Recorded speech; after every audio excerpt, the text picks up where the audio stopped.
Thank and you. we welcome and we look forward to what you have to share with us this morning. Thank you. Thank you. Just for records today, I'm Nandipha Ntsaluba. Today, who I am. I'm a strategist. That's my first love, and a teacher. So I'm Nandipha Ntsaluba today. I want just to acknowledge the colleagues that have made this presentation possible, Sean and the team, and Kevin, who has gracefully agreed to facilitate. And Kevin, you will use your pointer where possible. I want to also welcome the private sector that is amongst us, from energy, from mining, from even other sectors, because of the importance of this. And I want to thank everybody who has availed his or her moments to share some wisdom. I do want, though, to make special appreciation to the members of the platform from the district levels, from the municipal level, from the provincial level, from the national level, from the public entities, from all organs of state that might not be public entities. I'm doing this purposely, as you will see as we are going. I promise today there will be a small reference to legislation, because today the strategist is speaking. Sean has, and any other person from the various sectors, the auditors that are with us, I want to recognize them. Some members from the municipal level, at political level, that are with us today, I want to recognize them, and I thank them for that. Today, I want us to look at the missing link, and I want to go back to what Ron said last week. Ron posed an interesting issue. He said, please talk to us such that planning is not a compliance exercise, but it is a value addition organizational exercise. Ron, I decided to wear my hat that I wore for the better part. I was in the Department of Education and regulating, or not regulating, doing due diligence on people who want to be registered as private institutions, looking at their strategies. And the work I've done for a number of years within the military, heading the defense strategy program and planning. So that's the hat I'm wearing today. And I'm hoping I will be able to impact the knowledge of planning as a non-negotiable tool for everyone in an organization, regardless of all levels, and making sure that resource planning and supply chain is at the center of the strategic planning paradigm. So today, I'm saying repositioning supply chain in strategic planning. This is happening at a beautiful time. Tomorrow, we're having the State of the Nation address. So I'm hoping that, and I want to plead with all of us, colleagues, one of my strongest points, which was ample, not demonstrated a lot when I was teaching maths, it was, but when I was in the military, I was able to see that, or to do, that you can keep the circle bigger by making sure that everybody, regardless of the level, regardless of your position, you are a strategic planner, because strategic planning is not difficult. You take charge, you take control for people to respect your zone. And this is the message I'm bringing. I want to widen the circle of strategic planners within supply chain. I want the experts in supply chain strategic planning, and this is the goal. Now, the purpose of the session is to, can you go back, please? Go back. Yes.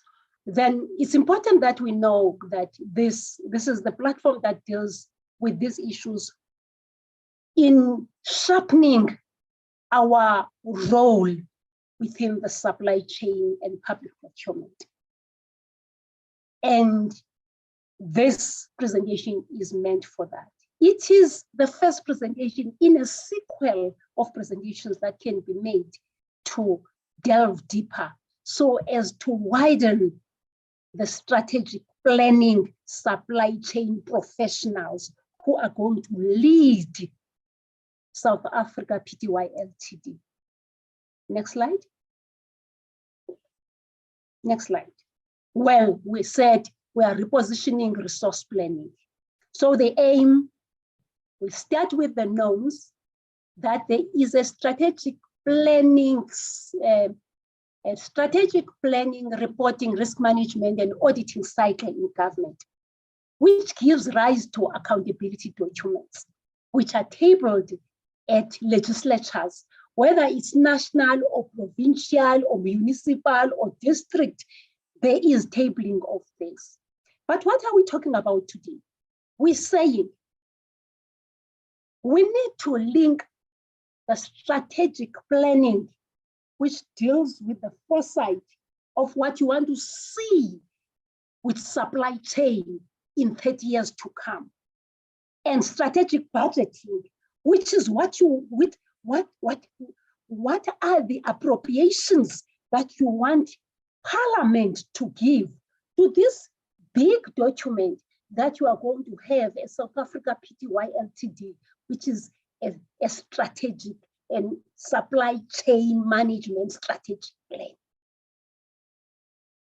I want to repeat, supply chain management and procurement strategic plan. A new concept altogether. Let me share with you that one of the grace that I had when I was in the military was that you go through to various countries. Besides civil-military relations, you go to what is called resource planning, and it's done in the Americas and institutions in Canada. That is where you see that resource planning must not be by accident. It must be intentional. And this is the message I'm passing today for the first time. Also, it's about understanding the role of resource planning in strategic planning. Let me hold there and just give you a picture of what I'm talking about. You will have a corporate strategic plan, but going with it will be the resource plans. The resource plan says the strategic plan deals with IT.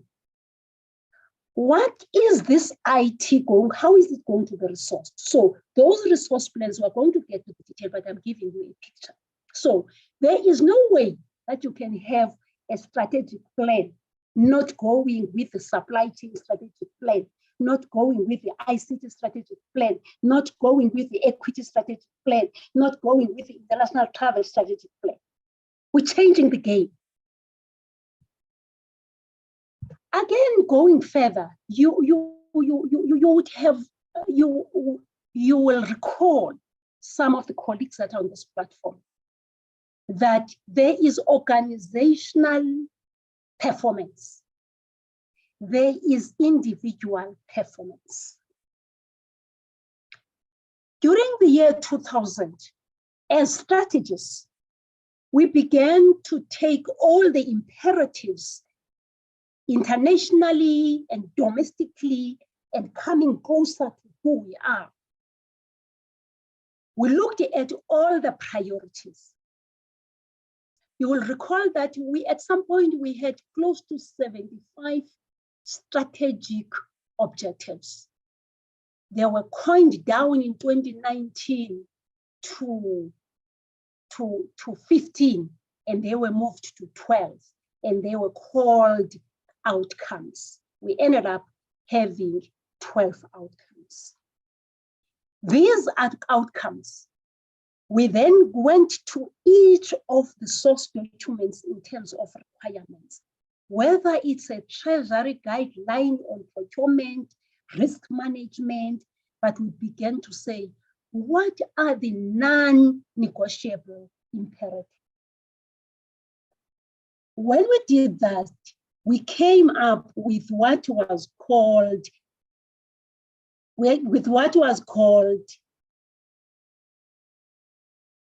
empath. What was empath? Empath is a tool. It was a prism that had 5 windows through which you look at an organization. These windows were called performance areas. The first one was strategic management. The second one was governance and accountability. The third one was human resource systems management. And the fourth one was financial management. Walk with me. I just want to read to you what was inside. I'm still dealing with linking individual performance with organizational performance. And as I'm doing this, I'm reminded of what we have been doing when we're dealing with the issue of the regulations.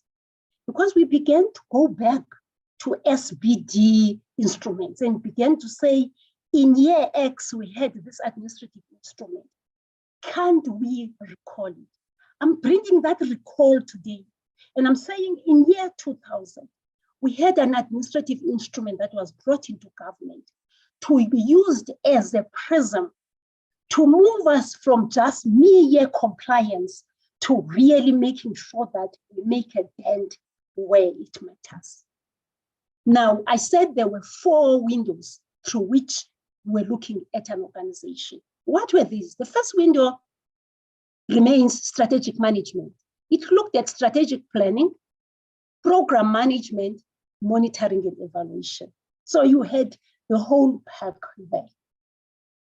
Then there was governance and accountability.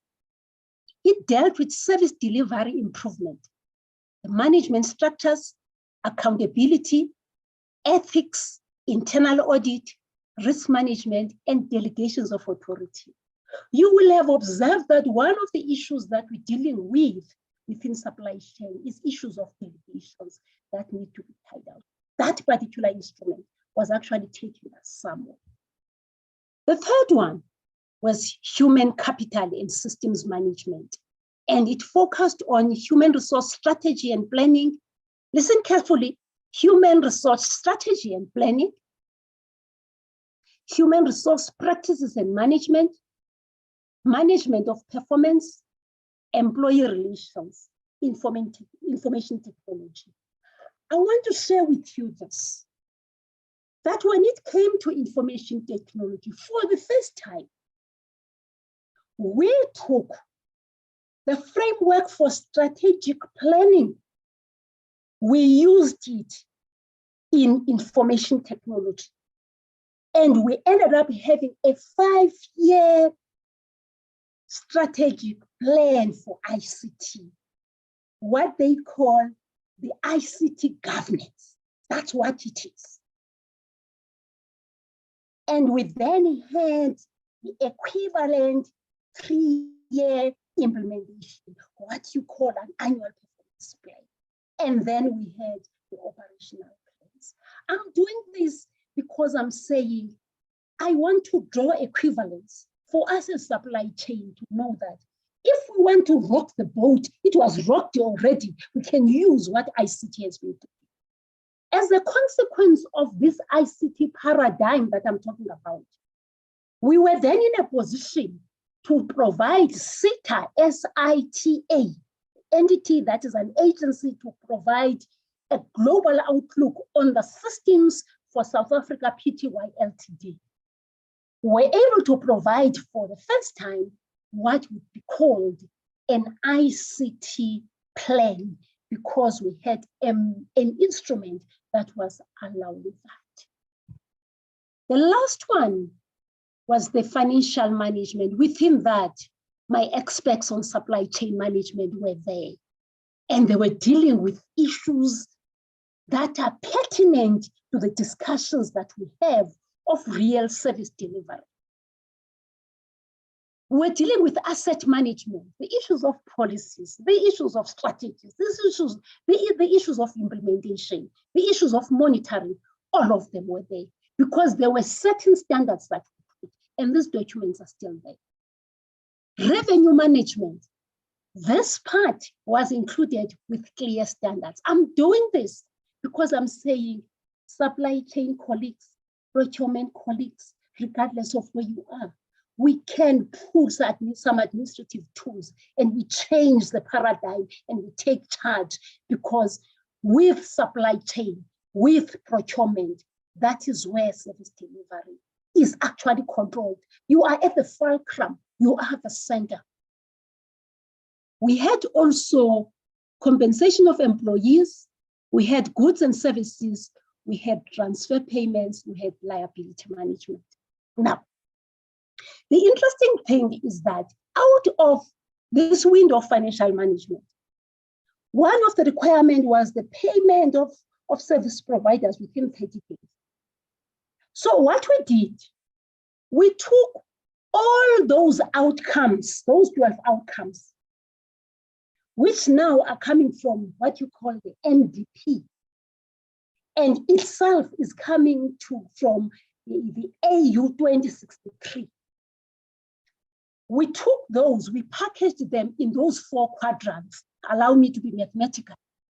And each quadrant then was responsive to an outcome.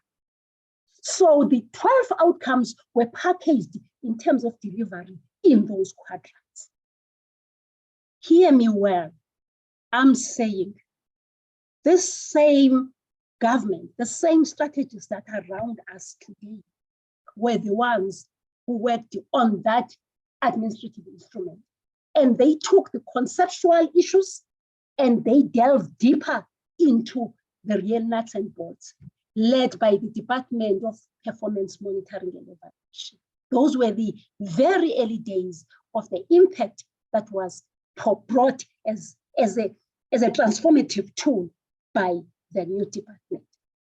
Lately then, we had the district planning model, wow, which of course is the reason why we are all dedicated to offer our services pro bono to talk about these matters. Because regardless of where you are, at the end, the impact of what we do, it must impact, I always say it must impact that small girl who wants to do business in Tsomo, in Tsikayetu. That military veteran who is in Tsikayetu is who we focus on, hence the district planning model, which is again an attempt of talking about a district strategic plan, a district annual performance plan, and by implication then, a district supply chain strategy, a district supply chain annual performance plan, a district supply chain operational plan, and the reports thereof. Now, of course, this, what I've just said, applies to municipal. And I want also to say, one of the things that I want to highlight is, regardless of how much at national we grappled to aligning strategic planning and budgeting, I want to give credit to the MFME because it was written such that it allows for this. I'll give a simple example. If one goes to the PFMA, you look at strategic planning, you will find that the one that is detailed is section 40 that deals with your organs of state, your public entities. When it comes to departments, we had to go back and write what is called the framework because we could see that there is not a lot of detail, except when we had the regulation. So I'm saying, if you want to keep anything about this, just keep the slide, and especially the last part. We need to make sure that our supply chain processes, our supply chain strategic planning, our supply chain annual performance planning, our supply chain operational planning impacts on service delivery at district level. The next slide, thank you. Well, as you could have intimated then from the previous slide, we're going to look at the cycles, the planning cycle, whether it's national, whether it's provincial, whether it's municipal, it remains a planning cycle. And it runs, it's a machine, It runs, the moment you get to the drill, you will have it for the rest of your life. And it's not difficult to get that drill.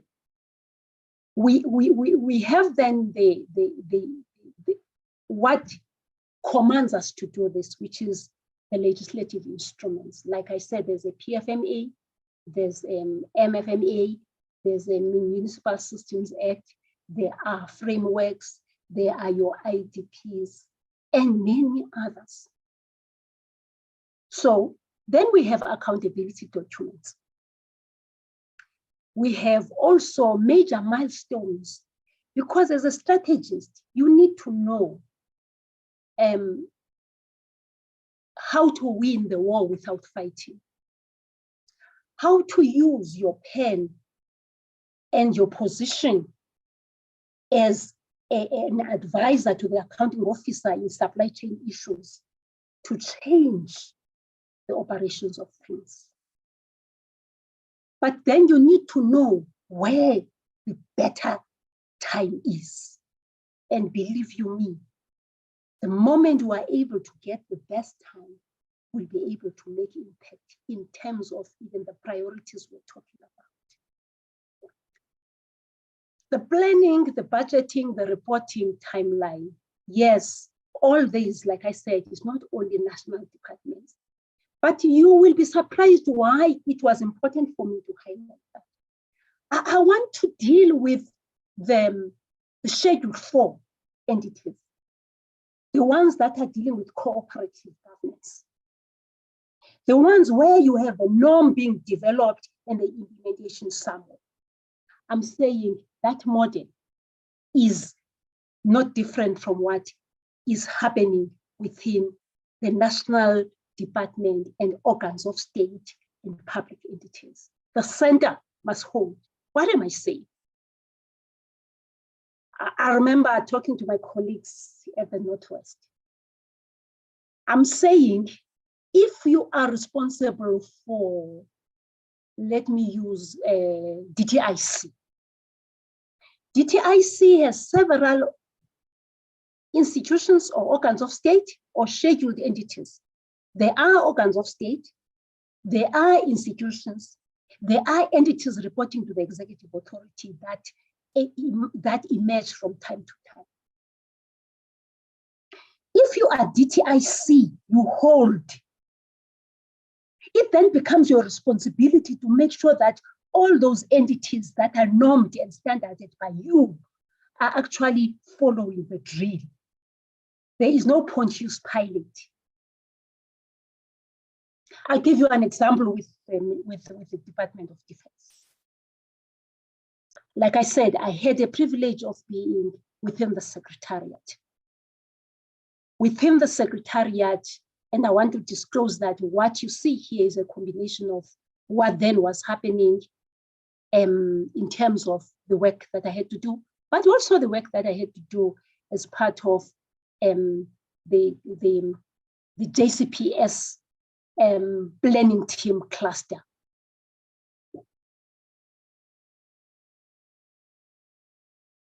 We also have national imperatives that we respond to. Talk about RTP. We've been talking about this. So they've got a place. We have our South Africa Vision 2030. And guess what? This Vision 2030 has been packaged, that is the foresight what we want to see in South Africa in 2030. But then we have packaged it into, we call it in strategic backcasting. We've backcasted into 5-year trunks, which we call MTSF. And within those MTSF, we call the NDP 5-year implementation plan, where then we had to pull the pillars of government. We'll go to what we call pillars. And I want to say, I don't want to lose you. I don't want to lose you. Bear in mind the priorities you had. And I want you, at the end of everything we'll be doing, to locate them in terms of what we are doing. Because when we are able to do that, we will take charge of the strategic planning paradigm for supply chain management and procurement in government. Of course, the 5-year implementation plan lends itself in what is called the MTSF.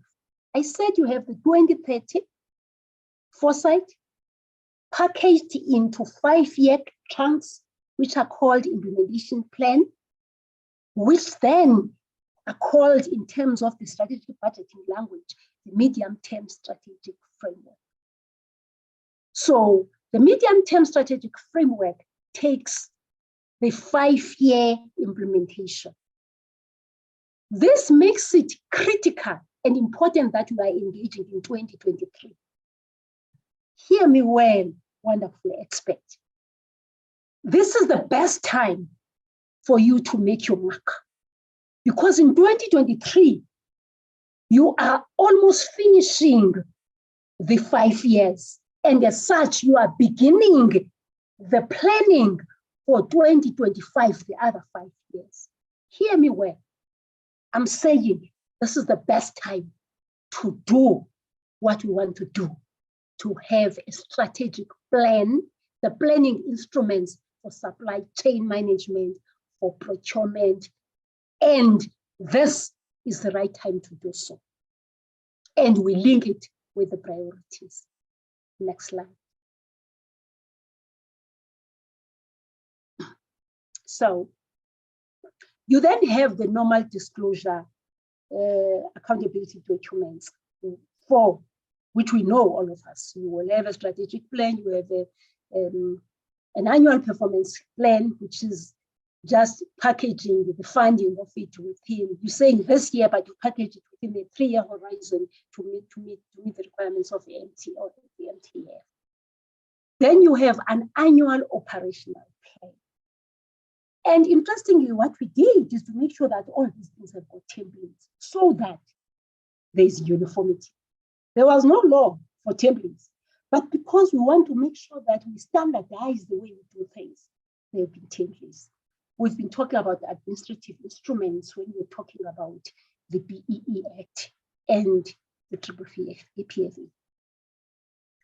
You then have what you call your branch annual performance plan template at the branch level, so that it responds to the departmental level. The departmental level responds to the minister level. The minister level responds to the president's level, and all. Now, you then have your budgets. Remember, you have the budgeting process. We are going to go to the cycle. And in the budgeting process, critically, where you must always want to intervene is what is called the estimate of national expenditure. In the estimate of national expenditure, strategic planning takes charge because there's what they call trendable indicators. The money that you are given as an organization is not thrown, is hanged on specific indicators. How nice it would be that as supply chain, we fight that our trendables find expression, because then we will have the funding and it will be straight from trailer. This is the secret of strategic planning. The moment your indicator is such that it finds its way on the ENE, it has found itself in the national discourse. It will find its way in the SONA. It will find its way in the SOPAS. And you've managed to make South Africa Pty Ltd to actually work towards your indicator. We're saying, how and where must we intervene? And I'm answering that question. In terms of reporting, you will find that you have regulation 5.3.1, which always says the strategic plan or the annual performance plan or the operational plan, depending on where you are, it is a basis for reporting, for monitoring.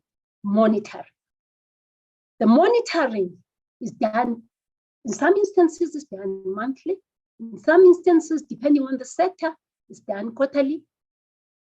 But statutory, the regulations require that the accounting officer of any entity must provide a report on the performance, especially performance against the trend errors.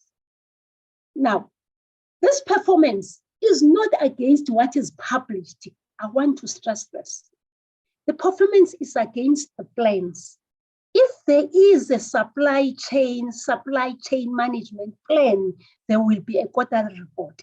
And that quarterly report is coordinated by supply chain, but is not done by supply chain, it's done by the people.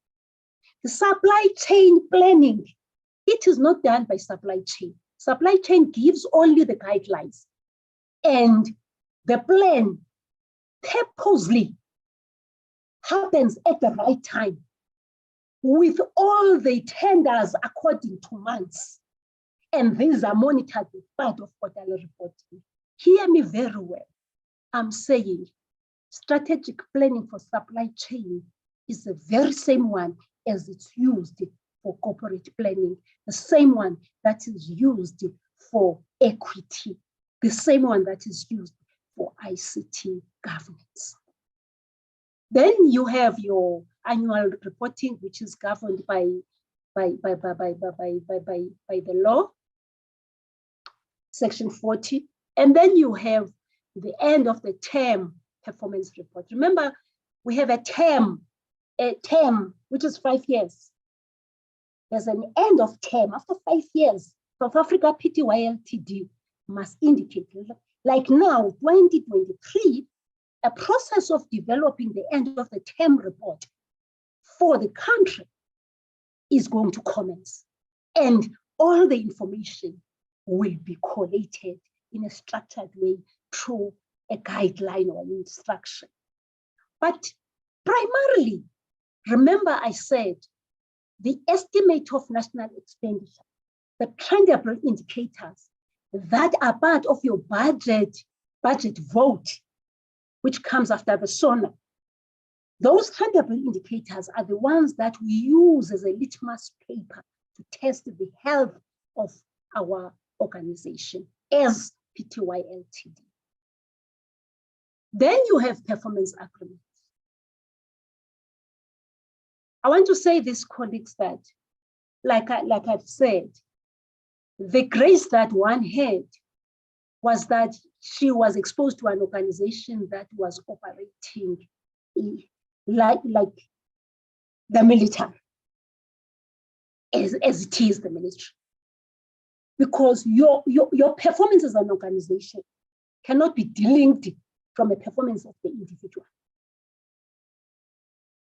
The performance of the chiefs is not delinked from the performance of the services. This is exactly what MPAT aimed to do. MPAT purpose was to be used to test the performance of all the executive authorities, which are the ministers. I will show you how.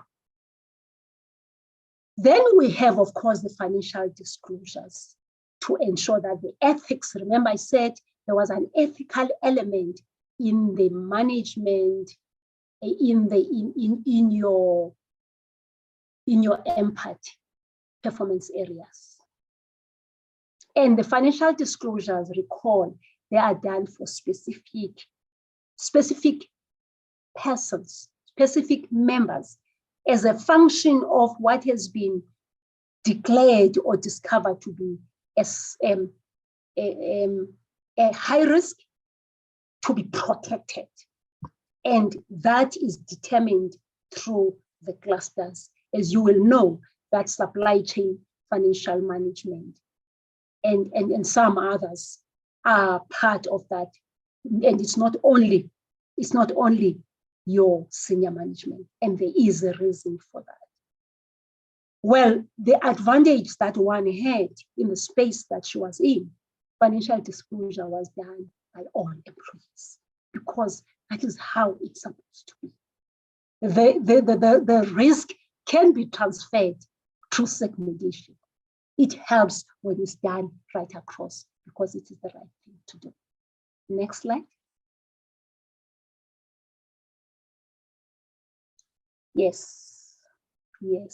Now, I was taking time in the previous slides because I'm going to cruise in these ones.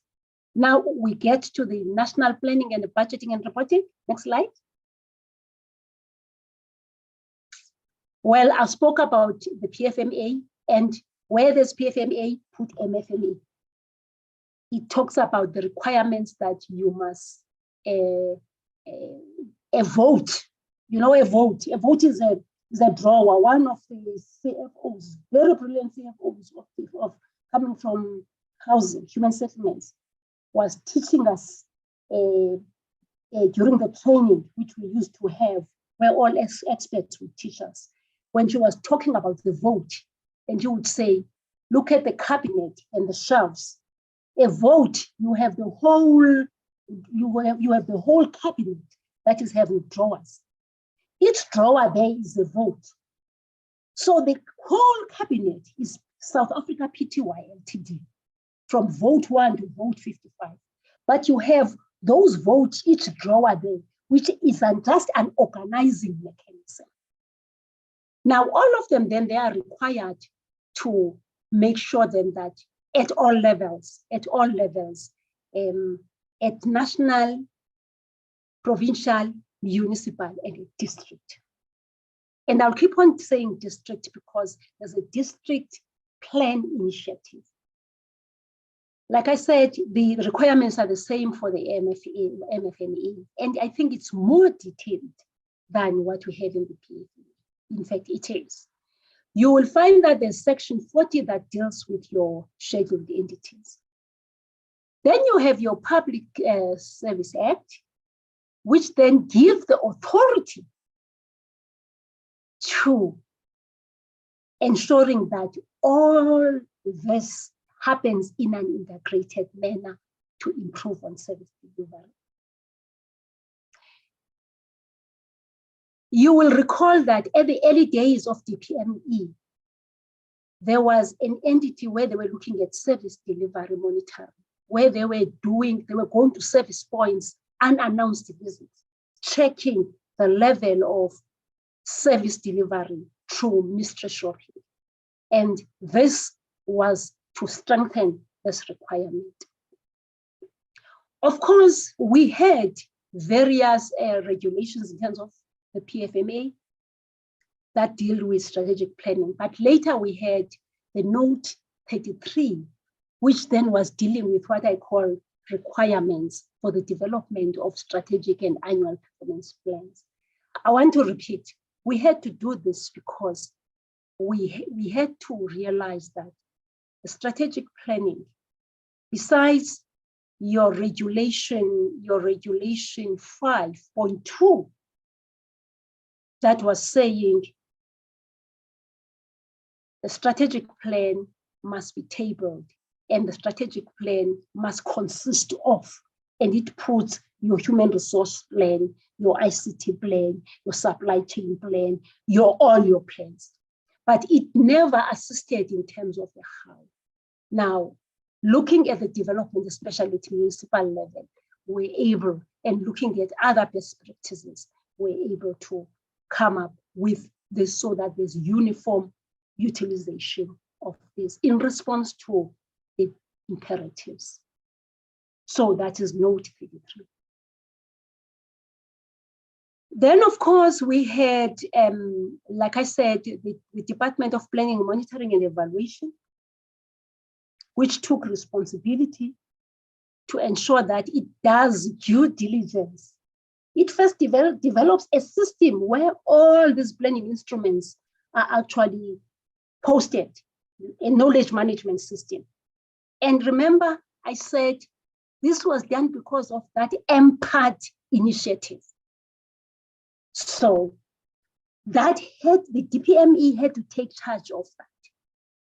And it had to take charge of the due diligence in terms of the quality of the content of plans, as well as there was a forum that we initiated, the Monitoring and Evaluation Forum, where the reports were actually due diligence as a function of the plans. I want to submit that the only unfortunate gap was that we focused on corporate planning. We never focused on support planning. I'm saying corporate planning about the strategic plan that is tabled in Parliament was the focus. But MPAT was not focusing on that. It was also focusing on supply chain in terms of the goings on. And that is why I'm saying this is an opportunity to go back, you pull that, because the supply chain planning, supply chain monitoring is one thing that we need to look at as part of resource planning. The same way the ICT is happening, the same way equity is taking place, and many others. So those then becomes your compliance tools. As you can see, we have now the MTSF 2019-2024. And I said, this is the year. This year is the time when you begin to work on an instruction for South Africa PTY Ltd to report on the 5 years. But this is also the year to begin guidelines to inform the South Africa PTY Ltd from 2025 going. And you will see why it has got to happen this year when I go to the planning side. Well, then you have your public entities. Public entities, they are governed by the PFMA and also FMA. And also you have organs of state reporting to the executive authority who are not yet scheduled.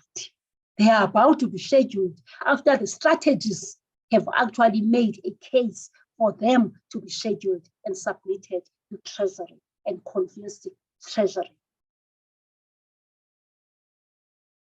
Now, we then have the role of the executive authorities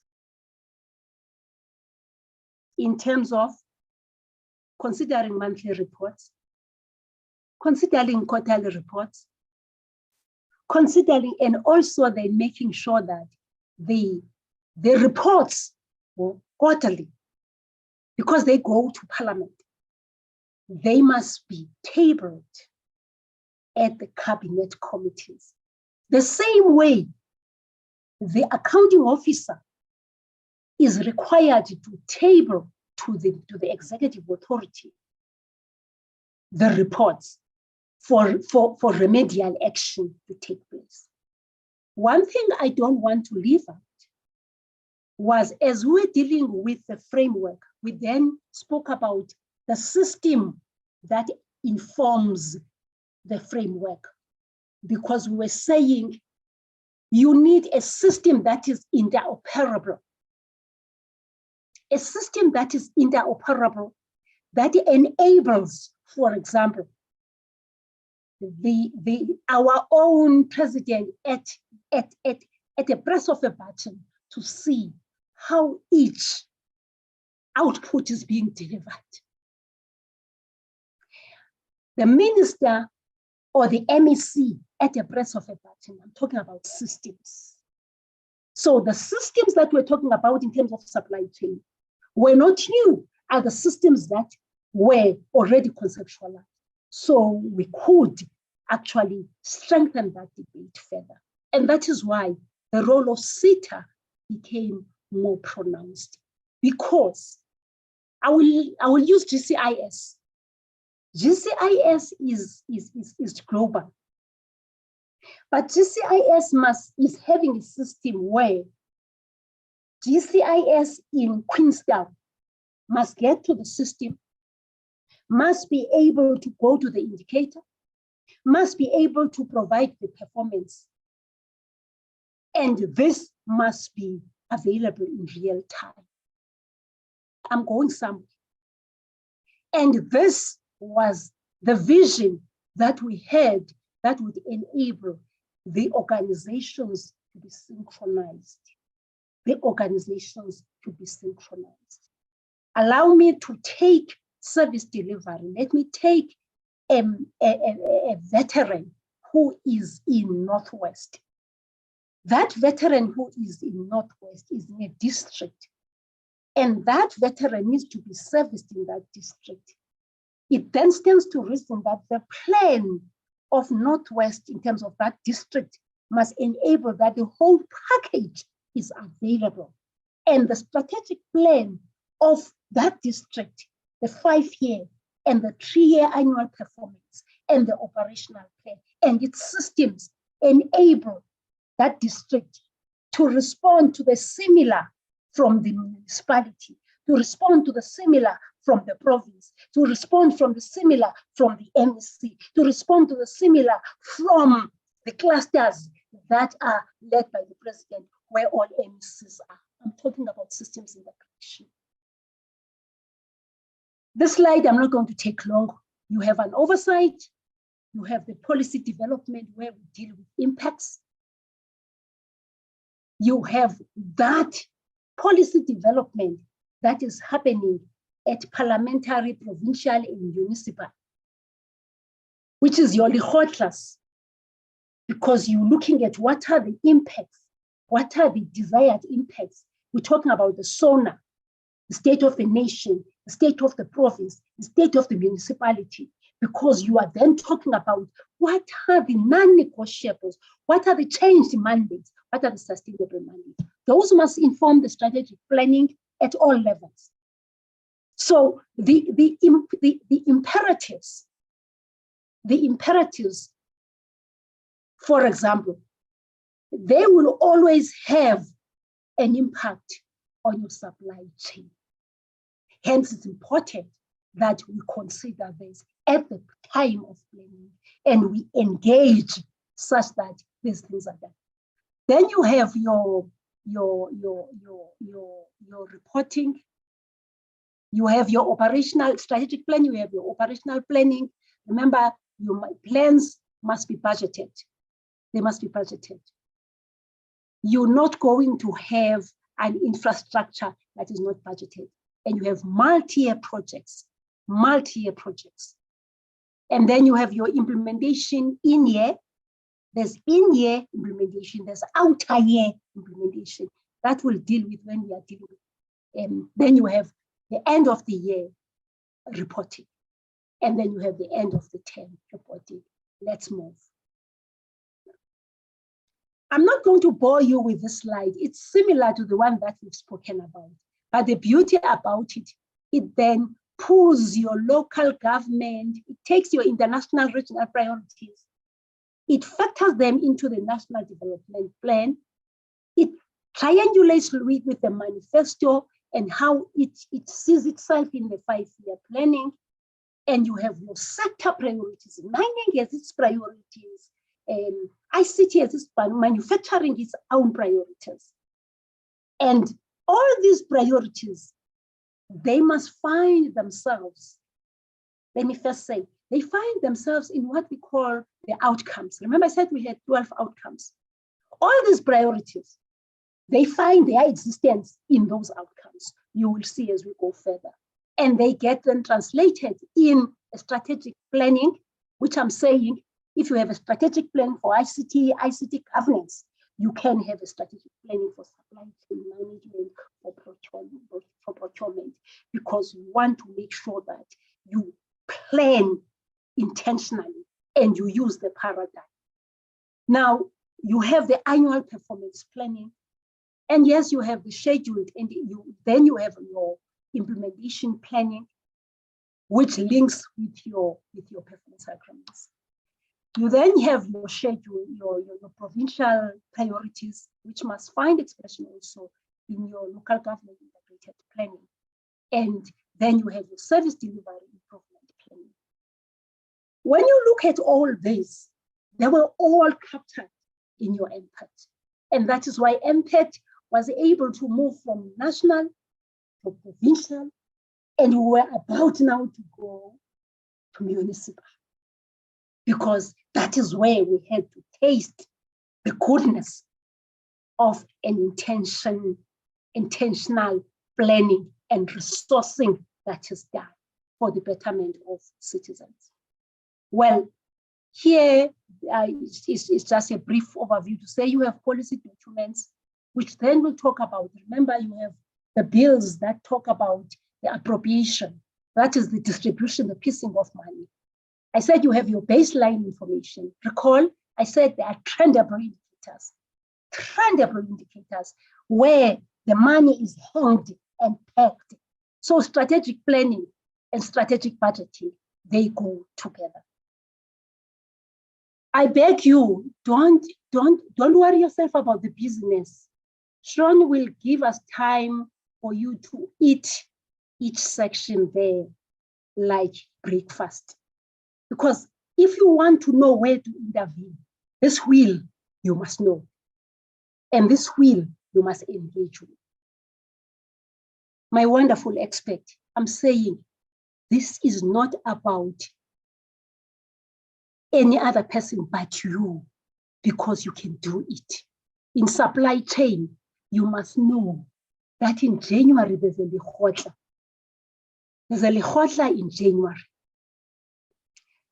There's a likhotla preparation of what we call a program of action, South Africa Annual Performance Plan. That leads to the finalization of what we call the State of the Nation Address. The State of the Nation Address is the strategy of what we are going to do and how. But the with what, you see those 5 W's, the with what, which then becomes your strategic budgeting, is what is provided within 10 days after the State of the Nation, which is called a budget speech. So what is in the State of the Nation is what must be pegged with money in the budget speech. I want to stop there and say, what am I saying to us? I always said, fight for your case to be in the State of the Nation. How do you fight for that? Fight for it to be part of the likhotla. How do you do that? We're going to flow, because the likhotla that you saw in January started last year. I'm talking about intentional interfering with the system such that you get results. Now, in January, you have the likhotla, just after the January 8th statement. Then you have the State of the Nation Address, which is happening tomorrow, which is just going to indicate what are the strategic levers that South Africa is going to be dealing with within this financial year, which is going to inform what is called the Program of Action, the APP for South Africa Pty Ltd. Going with that will be the funding paradigm that goes with it. Why is this important? It's important because mandates must be funded. Mandates must be funded. Importance of resource planning, importance of supply chain management planning, importance of procurement planning. Yes, you call them demand. I just want to use these 2 terms. I don't want to go to demand and all those interesting terms. Now, after the president has given the strategic levers to inform the year, and the Minister of Finance has pegged as guided by the money against those strategic levers, then listen carefully to me.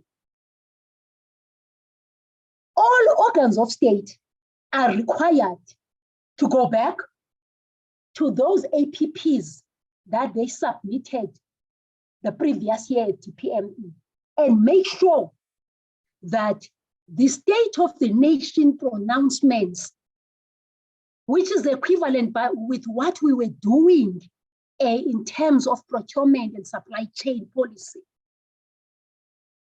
the State of the Nation pronouncement are contained in the planning instruments.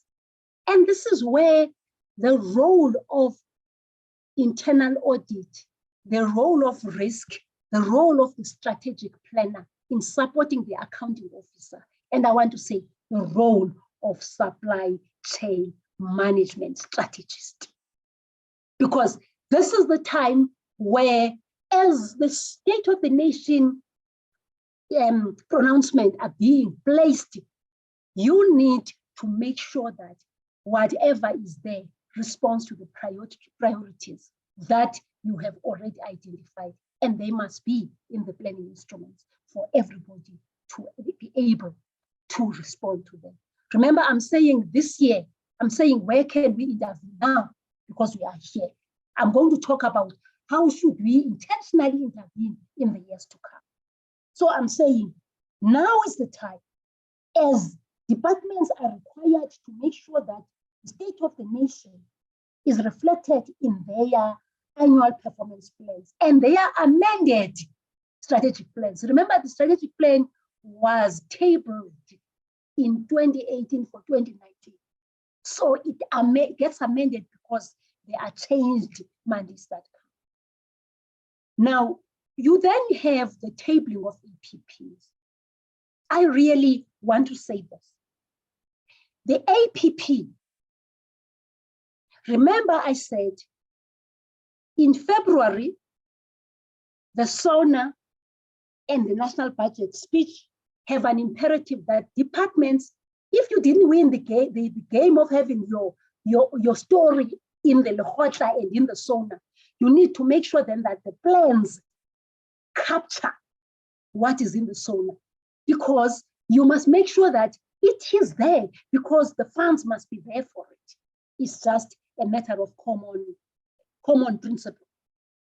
Now, those APPs are supposed to be going with your supply chain plan. Hear me well.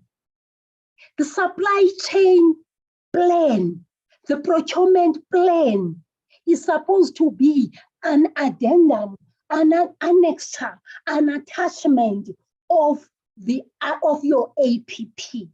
I want to share this in my role as an executive.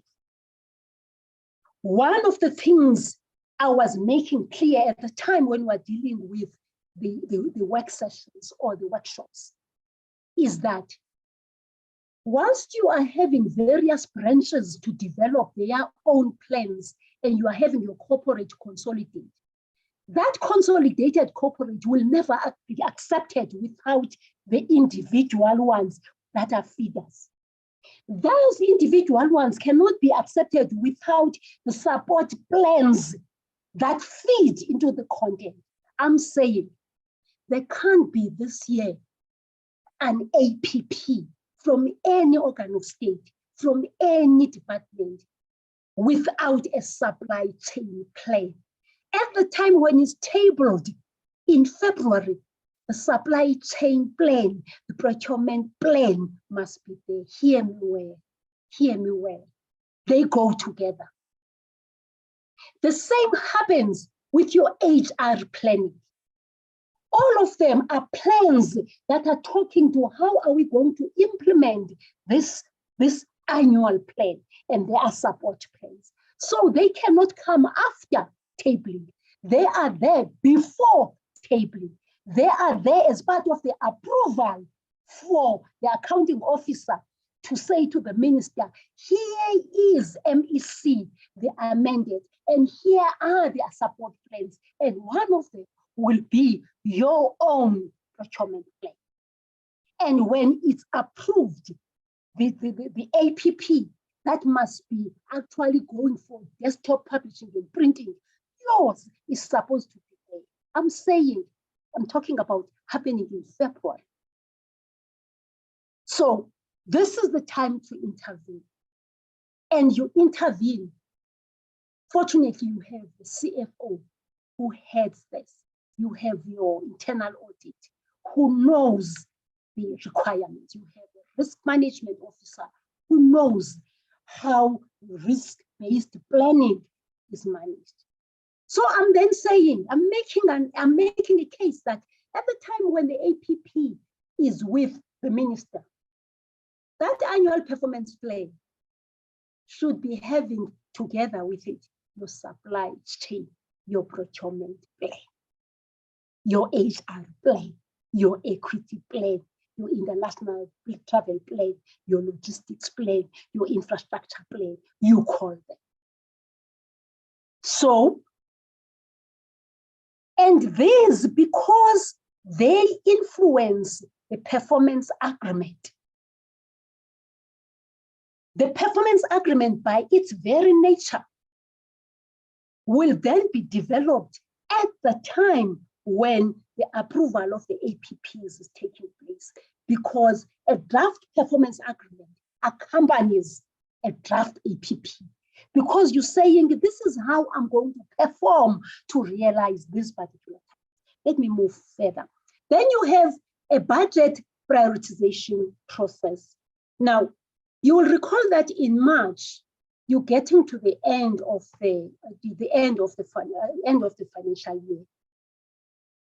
But in February, I want to say, as you are dealing with your APP, you are also looking in terms of your performance, in terms of reporting. Did you spend the money? If you have not spent the money, what are the interventions?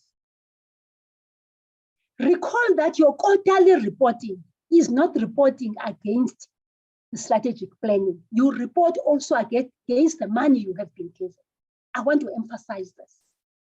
And that is why your quarterly reporting must also be a report against the tenders that were placed in strategically in terms of your annual performance. If you said in January, you are going to have X tenders that are out, in March, when you are putting the report, you need, not you, the system owner must report on what happened, because you are just a custodian. They are owners of the system. Advocate? Then you have... Advocate? Yes, sir. You're still there. I'm just looking at time, and Okay. we're not halfway through our slides yet. So I was wondering, in terms of your time, this is a very important topic, to discuss. Yes. So I was wondering, would it be possible if we maybe stop here and you'll continue next week, and we ask the colleagues also to engage? Thank you very much. Let me finish this slide then, so that we engage. Yes. Right. And thank you for that injection. We then have the budget prioritization process, and you have then your so-called budget vote. Yes.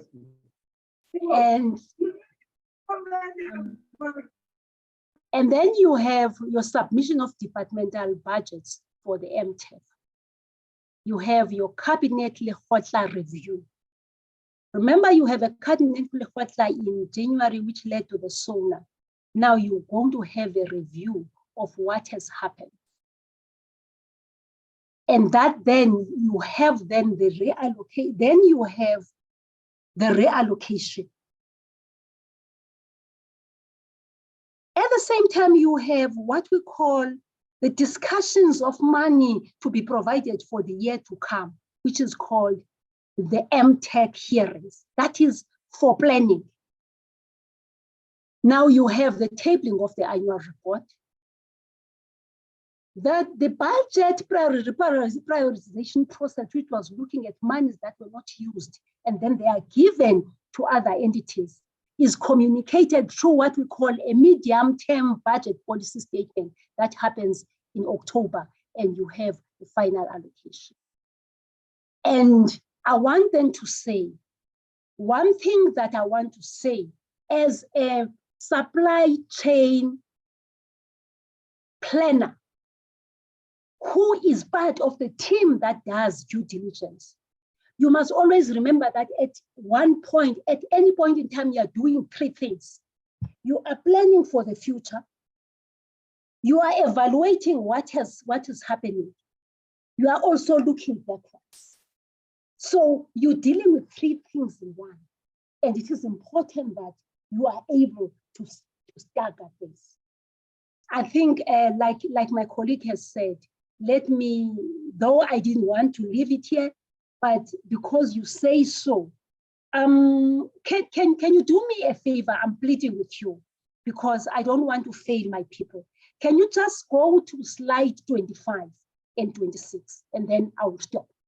Slide 25 and 26.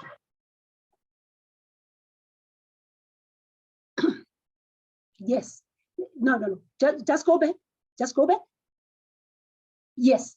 We spoke about the logical framework model. I'm not going to talk about that for now. Let's move. Next slide. I want to say this slide deals with what you call the resource imperatives. The vertical lines are your support plans. The horizontal lines are your programs. The caved is your outcome. So your outputs are generated through your resource plans to reach to your outcomes. And this is the essence of outcomes-based planning. And I'm saying the same thing we have to do for supply chain, for procurement, so that you have a corporate supply chain plan, a corporate procurement plan. And this is how you do it, because you will then have, as you see that vertical will cut across your corporate services. It will cut across your monitoring and evaluation. It will cut across your all your programs, so to speak, and all of them must give you the implications. The same thing then, when you're dealing with tenders, you will be able to put them accordingly. Next slide. Next slide. Next slide, please. This slide, I'm just sharing because I said the strategic plan. What you see here is nothing new. It's what we have been talking about in terms of how we invoke the provisions of 217. That the strategic goals. I'm saying with your strategic goals, you will have a strategic plan. But I want to take you to part C. So on your right, which is my left, there's a strategic plan in terms of what must be there.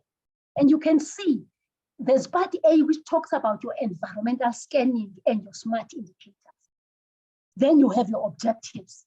Then you have the links with other plans. So you link with other plans, whether it is an ICT plan, remember all of them end up with your supply chain imperative, with your procurement imperative. Then on the other side, you have your annual performance planning. And your annual performance planning is the same, but the difference is that the other one is 5 years with smart indicators. The other is dealing with 1 year triangulated over 3 years in terms of targets. And you will see there that you also have then your links to other plans. What are those plans? They are the same plans we're talking about. Those vertical plans. So you can't have a strategic plan without your support plans. Next slide, so that I can stop. Now we want to use an example. A typical example that would take us to what we're talking about. We decided as colleagues to take an example to show what we were speaking about in the previous slide. That you could have a strategic objective to increase access to chronic medication for stable patients through the use of central chronic dispensing and distribution centers and pickup points from year zero to 600,000 by year 5. You see, now we're talking about your procurement planning, your supply chain management imperatives that you have put them in terms of targets over 5 years. The increased percentage of hospitals procuring vegetables from local farmers. Wow, your goals. Year zero, that's baseline, you're saying 40%, and you increase. This is your strategic plan. We're being practical now. The next slide, which of course will be my last slide. Now, this one now is taking you to the annual performance plan, which now quarterly dissects them. It takes the annual and dissects it quarterly for that year. That is year one, yes. So we use year one. We go and say, in terms of year one, quarterly, this is what will be the case. And I want to hold there and say, I started by saying, I'm here to say, supply chain strategists, you are strategists, you will change the paradigm like ICT was able to change the paradigm. And you have what it takes. Thank you very much. Thank you, one. Thank you all. We'll continue from that slide next time. And thank you for listening to me. Okay, Sean, thank you very much for assisting me when load shedding kick in. Advocate, thank you very much. I think what you share with us is very, very important, especially also from a high-level perspective. Colleagues, open to the floor. Are there any questions that you would like to pose to Advocate? To Nandipha, point of correction. Nandipha. Nandipha today. Yes, let us see who raised the hand there. I've recognized you, and you may go ahead.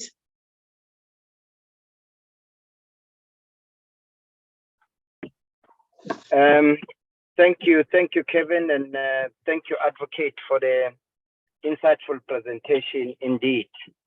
Yeah,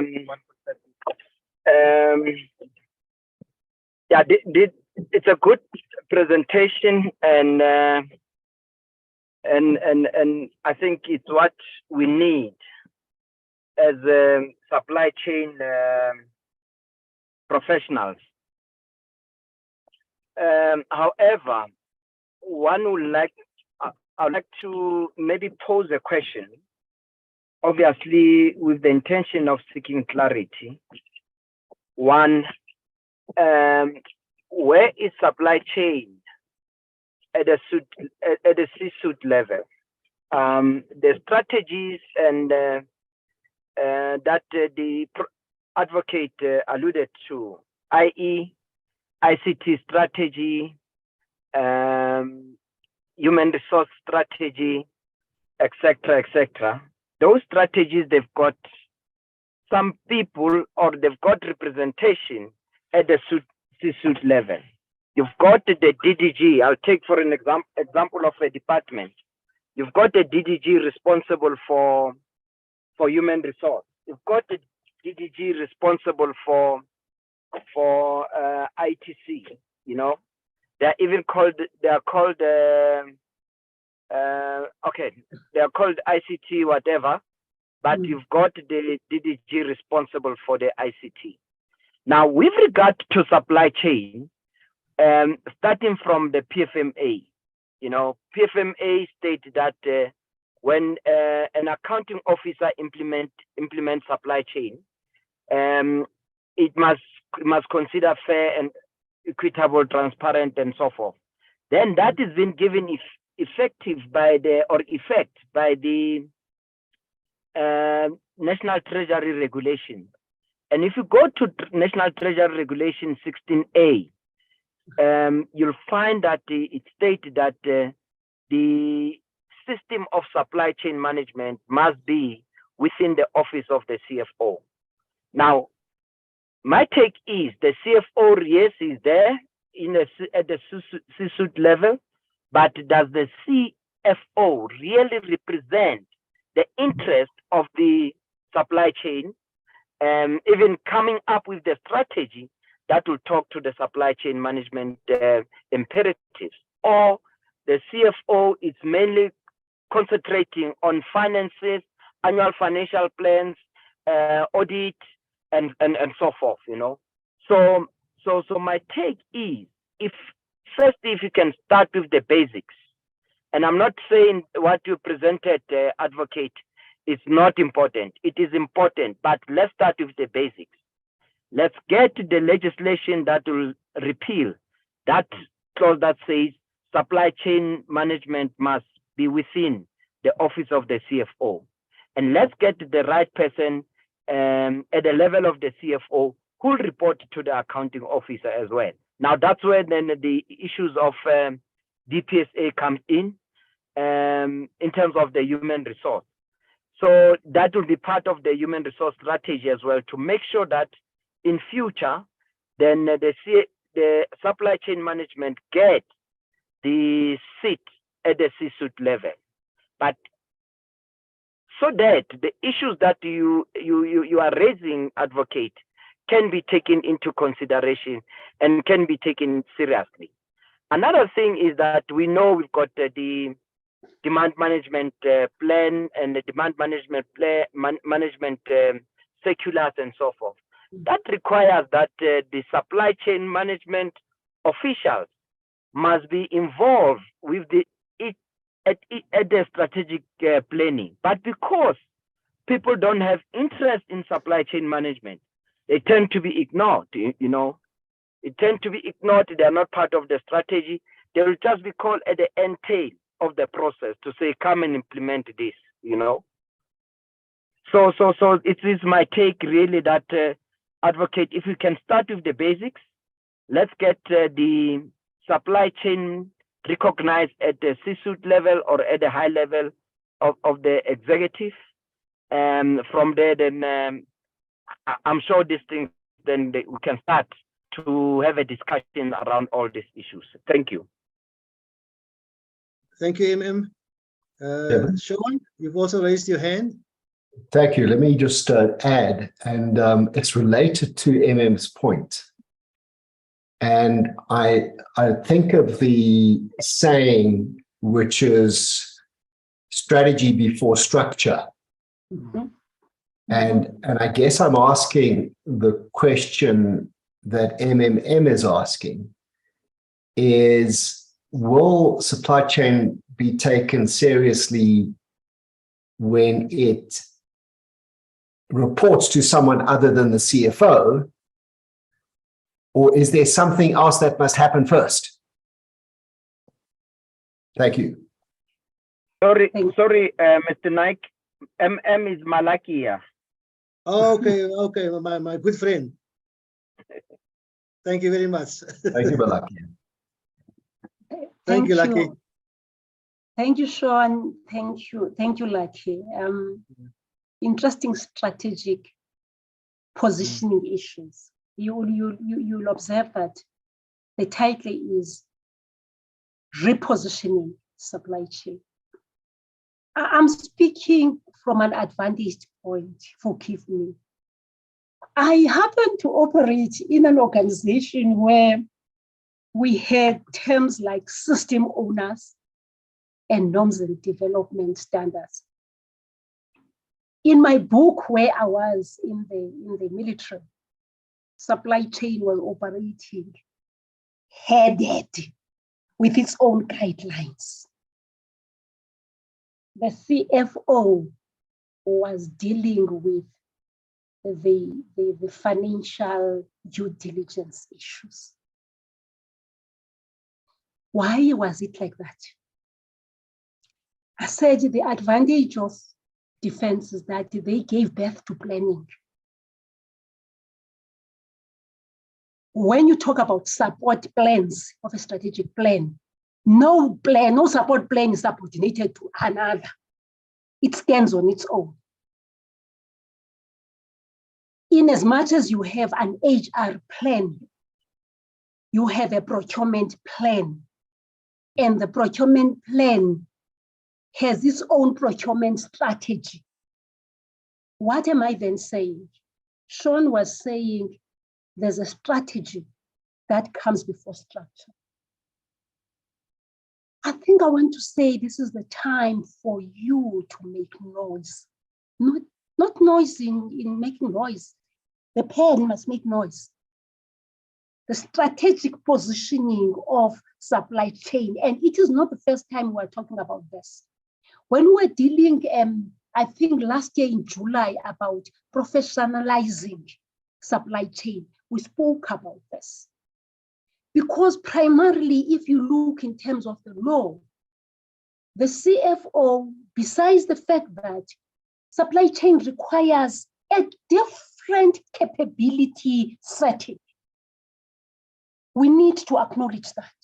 Supply chain deals with a bit of everything, a bit of law, a bit of strategy, a bit of this, a bit of this. And unfortunately, the chief financial officer does not need to be an expert there. Remember, the financial officer is dealing with a financial strategy of the organization. And the financial strategy of the organization must also incorporate the human resource strategy, the procurement strategy, the equity strategy, the international travel strategy. What am I saying? I'm saying you are correct. If you go to the, if actually you go to the sectors globally, you will find that the issues of procurement and supply chain are dealt with outside the same paradigm that you see in the military. What does that do? It does three things. One, when we talk about resource planners, remember, now I'm talking about experts. You will have a strategic planning coordinator. You will have an HR resource planner. You will have a procurement planner. You will have a supply management planner. You will have an ICT planner. You will have an HR planner. You will have a logistics planner. Hear me well. These people. And then you will have your financial planner. All are sitting in one table and they are saying, DDG Corporate Services, tell us, how have you developed your procurement plan? And the procurement planner says, you said you want to have this desk and you want this desk in March, but you have not indicated when you're actually going to submit the necessary documents. And this is the advice we are giving. The same supply chain planner, procurement planner goes to the audit findings and says, DDG Corporate Services, with due respect, I observe that in terms of the findings, it has been observed that in terms of your particular unit, there have been some irregulars in terms of X, Y, and Z. How are you intending to deal with this? Now, I'm talking about a strategist and a planner given its rightful place in the organization, a rightful place on the table, and a rightful place because there will be a strategy. So I'm saying, can we begin the talk with strategy and this be elevated to our own, or through our own CFOs and internal auditors, and it become a discussion point? Because for law to change, you start with the operations and the benchmarkings, and no one will do it except us. And I'm saying there are traces of such within the same South Africa PTY entity that you can benchmark with and be able to say, for this reason. We must always be careful not to have a referee and a player situation. Colleagues, I think if a person also look at the public procurement bill, now I know, and my good friend Lucky Mashulani will also know, when we were at Treasury, at that time when they started with the reform process to move to a chief procurement officer, the strategic direction was initially for supply chain to move out of the financial management domain. Supply chain must get its rightful role within the public sector. Therefore, supply chain must move into the boardroom. Now, one person who started with this process, it's a well-known academicus and procurement expert, Professor Douglas Boateng. Now, those of you who know Douglas Boateng and have seen some of his work, he wrote an article by saying from backroom to boardroom. And it is precisely what we're discussing here, and what Sean is saying and what Lucky is saying, is that we need to move away from supply chain being part of the office of the CFO. And that is the direction that the Treasury is also moving, and also with the Public Procurement Act. Let's hope that the Public Procurement Act will get promulgated soon, maybe still with this parliamentary session, so that eventually Treasury can move into that direction by saying we now have our own act, and therefore supply chain needs to move now from the PFMA into the Public Procurement Act, but there will still be a linkage in terms of budgetary processes. There are quite a lot of government departments that I'm aware of whose head of supply chain and supply chain report directly to the accounting officer, and they form part of the strategic direction of the department. Some metro municipalities, they've got the same.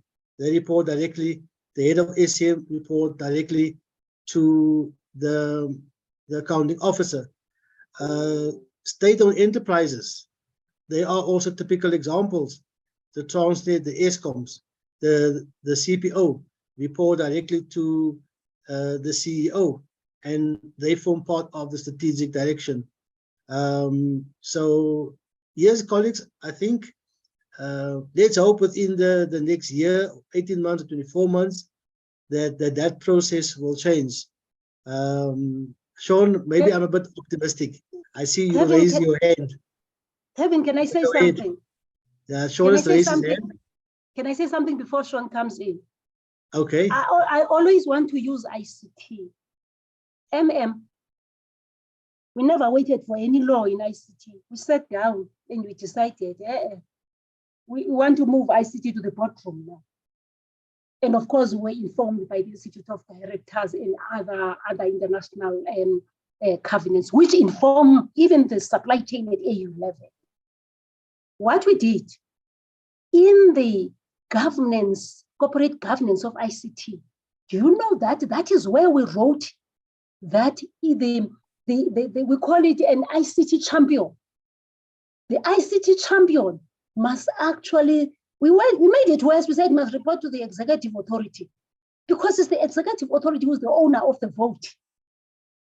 But what we're trying to say is that for as long as we don't put ICT issues on top of in the boardroom, not towards the door, next to the chairperson, it will never be taken care of. And as a result, you agree with me now, you can see ICT has a change feature because MPAT made it to be. It's unfortunate that we never used MPAT as supply chain, though there were so many indicators that we could use the MPAT process to elevate, but it is not late. Let's use what is available and what the market does. And I don't want us to wait for the law.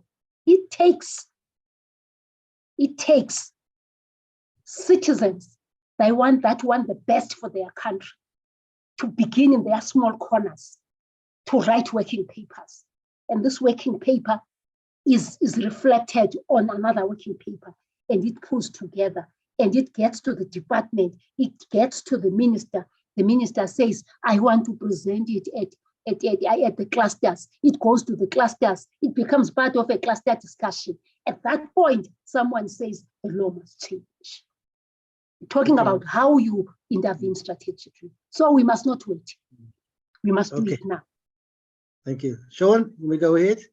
I'd like to make a request. First a statement and then a request. And the statement is more a reflection statement. Each of us online, if as an SCM person, are we worthy of? Are we ready? Are we ready to take that seat outside the shadow of the CFO? And then the request to Nandipha is, if there are SCM people here today that say, okay, yeah, I'm pretty compliant with getting my 12-month procurement plan done, but maybe I should start thinking about an SCM strategy. Could Nandipha give us some pointers next week, possibly, on the thinking, the process to put a strategy together which would be longer than a 12-month plan? Thank you. Thank Great you. present. Thank you, Sean. Thank you. Lucky, you've raised your hand again, and then followed by Thandi. Yeah, without creating a dialogue, Sean, all what I wanted to say is that ITC gain traction because of it falls within the DPSA Act, So with that in itself, you had people in those leadership positions, the MECs and ministers in those positions who were really pushing the agenda of ITC in government. I'm talking about the then Minister Fraser Mleketi and so forth. So, but I didn't want to create a dialogue. I just wanted to make that comment. Thank you, sir. Thandi, you've also raised your hand. You may go ahead. Thanks, Kevin. Good morning, colleagues. In response to what Sean is saying, as to are we ready to occupy that chair? There's a saying we always tell these kids that we mentor that I'm not going to make you, you should not start behaving like a manager when you're a manager. Start acting like one when then I can see that you are ready to take the role. And I'm of the view that it's something that we're still lacking at. We are very much still pedantic and still held into nitty-gritty operations of supply chain and not being productive. Not being strategic, yet we want to occupy the chair. So I think that as much as, yes, we belong there, can the actions speak louder than words? Can we start being strategic and acting as such? Then one can actually say, you know what, let's put these people there. Because if you look at the bigger departments, I found out that Public Works, their head of SCM actually report directly to the accounting officer, which is a DTG. Why is that? So I still think that there's no law that necessarily forces supply chain to be under the CFO. The accounting officer can put it where they deem fit. But I'm still of the view that we are still very much held down into the nitty-gritty operations of supply chain. We are not yet strategically thinking for once to see that we are ready to occupy the chair. Thank you. Thank you, Thandi. Any other questions, colleagues? It's a very interesting topic and interesting discussions. Anybody who would like to raise the hand and ask any questions or make a comment? I've seen some of the comments that you guys made here in the chat group. Marjorie is saying, in my experience, SCM has always been the stepchild of finance. We hear comments such as there is no SCM qualifications. SCM is a module under finance. But when delays are created in SCM, for example, when we were waiting for the policy to be approved, the whole entity comes to a standstill. Yeah, that's the legacy, eh? That's the legacy. Any other comments? Any other questions, colleagues, before we conclude our session today?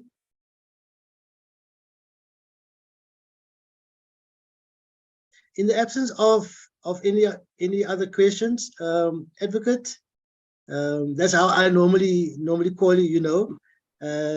Thank you very much today for your informative session, for your contribution.